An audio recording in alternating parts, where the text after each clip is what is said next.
So guys, good morning. Karon yata karon sa ako ang manukan, no? So it's Saturday. Duha ka adlaw wala ko trabaho.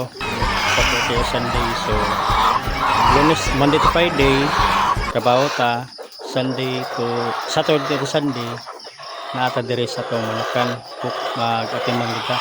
So karon medyo na ako na-obserbaran gabi sa ako ang manok.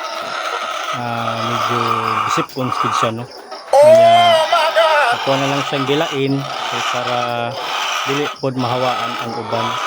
So based karon sa akong kay gabi di pa inom man dayon ako siya og tambal.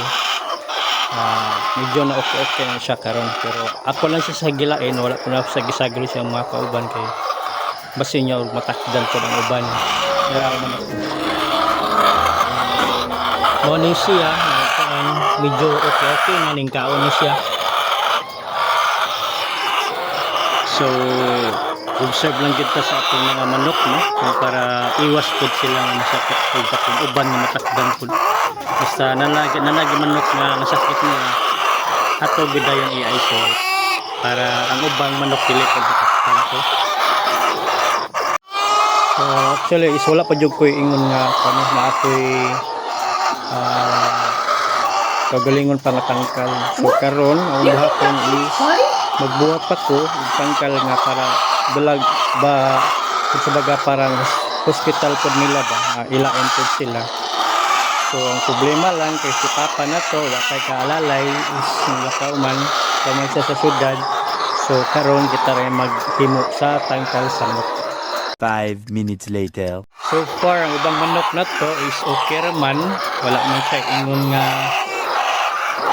naglay na ubang nagluya.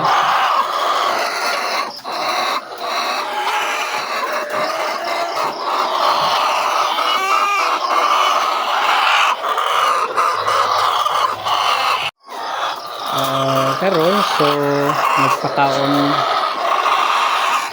ako sa manok, medyo late bagid ka, no? Medyo udto kay kung nakapakaon nila kay parang daghan na gid bato nun sa balay. Di lang kay ingon nga kuan nang laba pa ta. So manatag pakaon, ako ala lang is pag hatag lang pud og vitamins nila.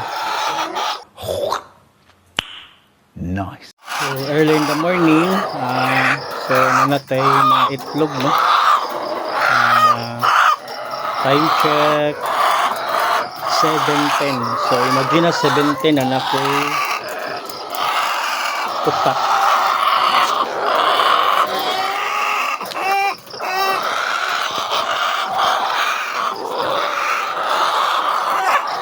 Lima na kay itlog. So karon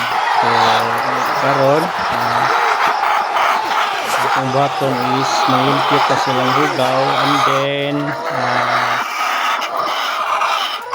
observe pa sa itong manok pod ng ubang nga itong may mga sakit-sakit, no? A little longer than a few minutes later. Mga kaduklog, manataglimpyo silang hugaw, no?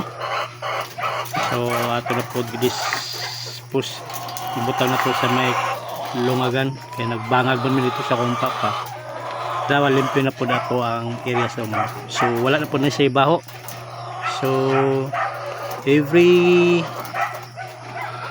1 week katulo ko maglimpyo ni nila silang hugaw para dili kayo ingon pod nga madaghan niya, dili pod ingon mabaho.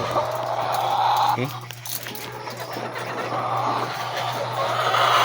so karon time check 8:10. So nanajog ko'y ubay na nga itlog 13, no? So kalois Ginoo okay naman itong ubang manok, gawas lang itong usang atong i-isolate.